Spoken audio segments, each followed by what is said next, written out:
Hello sir sir నమస్కారం. నమస్కారం sir, చెప్పండి. ఏంది సార్ మీ ప్రాబ్లం ఏంది? ప్రాబ్లం మా ప్రాంతంలో భూముల గురించి సార్. ఎన్ని ఎకరాల భూమి? నాది 5 ఎకరాలు. ఆ, ఇంకోటి శ్రీరామ్ థోడాసా లచ్చు భీముదేమో 30 ఎకరాలు. ఆ, దూర్వ దాముదేమో 50 ఎకరాలు. మొత్తం ఎన్ని ఎకరాలు ఉంది? మొత్తము 30, 40, 100 పైన సార్. 100 ఎకరాల పైన సమస్య ఇది. సార్ ఇది అంతా రియల్ ఎస్టేట్ వ్యాపారులు సార్. రియల్ ఎస్టేట్ వ్యాపారులు రౌడ్ చీటర్లు. ఈ రౌడ్ చీటర్లు ఏం చేస్తున్నారంటే మొత్తము మేము ఎస్సీ ఎస్టీ వాళ్ళ సార్, గిరిజన sir, tribal sir, Gond sir. గిరిజనులు మీరు? గిరిజన సార్, మేము గోల్డ్ సార్, గోల్డ్ క్యాస్ట్ ఆదివాసులం సార్. మాకు సరిగ్గా చదువు రాదు, ఏం రాదు. ఇక వీళ్ళంతా వచ్చి ఏం చేస్తారంటే వచ్చి మేము కొన్నాము మా పట్ట భూమి ధర వచ్చి రాష్ట్రం టెంట్లు వేస్తారు, భూములు వేసి చేసుకొని మొత్తం పోలీసుల వాళ్ళ దగ్గర సపడు సార్. మొత్తం మా భూములు అన్యాయంగా క్రమం చేసారు. మేము దున్నినాము, రొప్పినాము, అన్ని చేసినాం సార్. పంట వేస్తున్నాను మమ్మల్ని బలవంతం తీసుకొచ్చి పోలీసులకి దాదాపు కేసు బుక్ చేశారు. 14 మంది పై ఒకసారి కేసు చేశారు. 45 జైలుకు పంపించారు, దానికి కూడా జైలుకు పంపించారు సార్. దాంట్లో దాదాపు ఒక 17 మందిని 8 మందిని 10 జైలు పంపించారు సార్.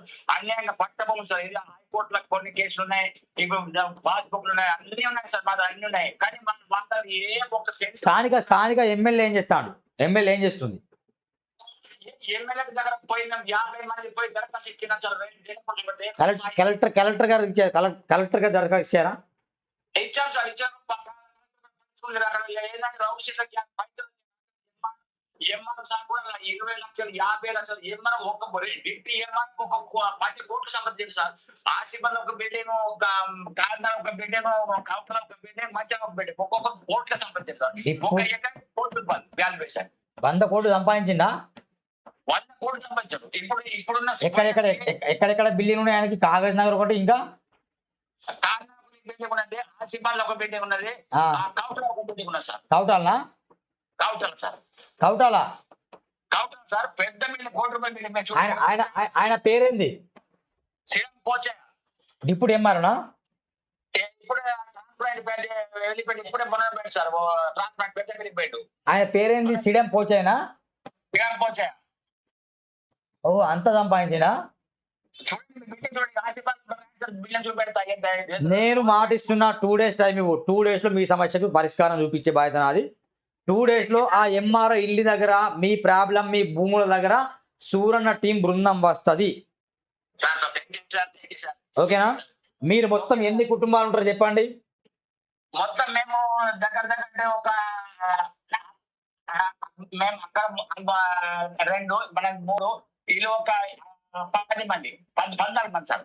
మొత్తం 14 మంది సమస్యనా? 14 కుటుంబాల సమస్యనా? 14 కుటుంబం ఒకటి సమస్య.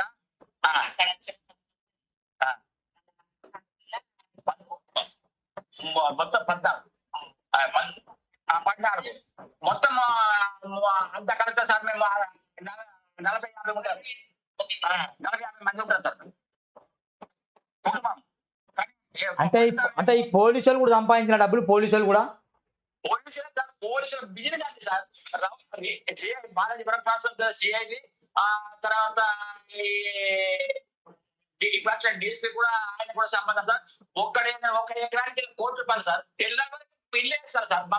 మేము పోతే వాళ్ళు పోయి నుంచి ఏం లేదు. వాళ్ళు ఏం చేశారంటే మనం పోతే పోలీసులు వచ్చి మనం పట్టుకపోయి లోపల ఏం దరఖాస్తు లేదు, ఏం లేదు. ప్లేస్ కేసు బుక్ చేసి వెళ్ళిపోతాం అంతే. ఇది ఏ ఊరు మీది? మాది ఆసిఫాబాద్ జిల్లాలో చిర్రకుంట సామెత గ్రామం సార్. చిర్రకుంట సామెల కాపిడినా? సామెర కాపిడి.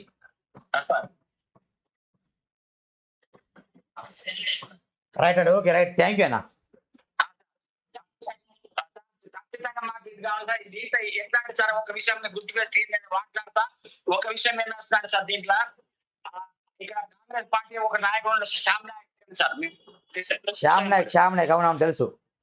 శ్యామ్ నాయక్ ఈ ఎలక్షన్ 10 కోట్లు ఖర్చు పెట్టారట.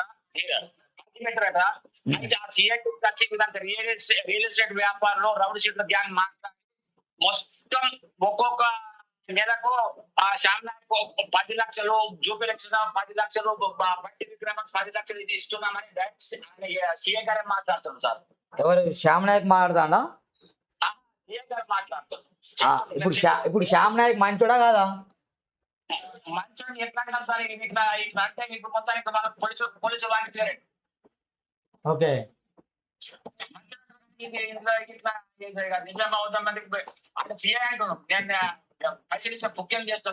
అంటే మీరు బట్టి విక్రమార్ పైసలు ఇస్తాను, జూపాలకి ఇంకెవరికి ఇస్తానట పైసలు ఇస్తున్నాము. మీరు ఎవరు చెప్తారో చెప్పుకోబోదు. డిఎస్సీ పీకలేడు, ఐటీ పీకలేడు, జిఎస్టీ కమిషన్ పీకలేడు, ఎవరు చెప్తారో చెప్పుకోబో అని సిఐ మాట్లాడతారు. Balaji Varaprasad. Okay right. CI కదా ఇప్పుడు ప్రజెంట్ సిఐ కదా. ఇప్పుడు కొత్త కొత్త సీఐ వచ్చిండు, ట్రాన్స్ఫర్ చేసిండు హైదరాబాద్. ఓకే రైట్ సరే రైట్. థ్యాంక్ యూ అండి. నేను కాల్ చేసే ప్రయత్నం చేస్తే వస్తాను మీ దగ్గరకు. ఓకేనా రైట్. ఇది సమస్య. ఈ సమస్య వినరా చూడండి, ఎగ్జాక్ట్లీ చెప్తాను నేను. ఈ సమస్య ఏంటంటే ఇది ఆసిఫాబాద్ నుండి చిర్రకుంట పరిధిలోని సామెర కాపరి అనే గ్రామం. ఈ గ్రామంలో 14 కుటుంబాలు ఉంటాయంటే దాదాపు 50 మంది. వీళ్ళ భూములు ఒక 100 ఎకరాల పైన ఉంటాయట.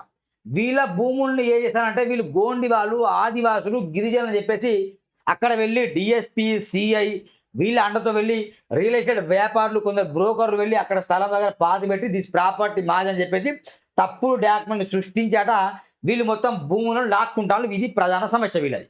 అయితే ఇక్కడ ఉన్న గతంలో ఎవరు సిడెం పోచయ్య ఎవరైనా గతంలో ఎంఆర్ఓ, డిప్యూటీ ఎంఆర్ఓ, ఆయన 100 కోట్లు సంపాదించినట.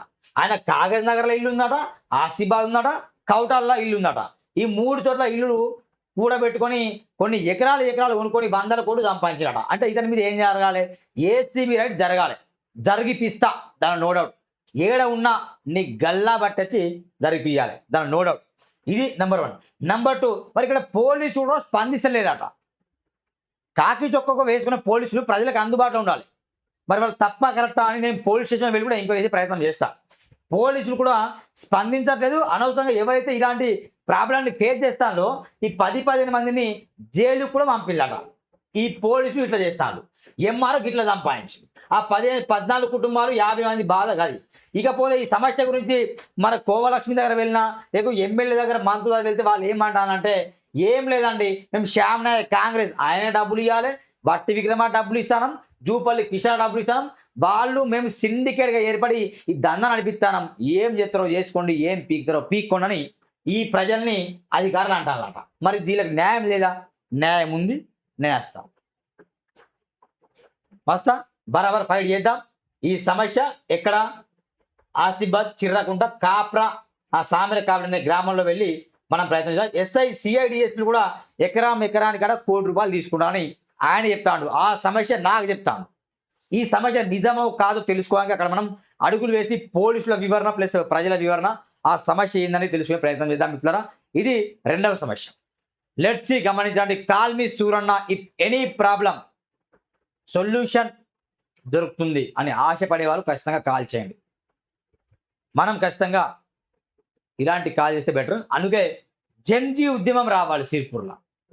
November 4th is the date ప్రారంభం. ఆ జన్జీ ఉద్యమాన్ని మనం ముందుకు తీసుకెళ్దాం. యువతను అడుగు బిగించాలి, మహిళలు అందరూ నడుము బిగించాలి.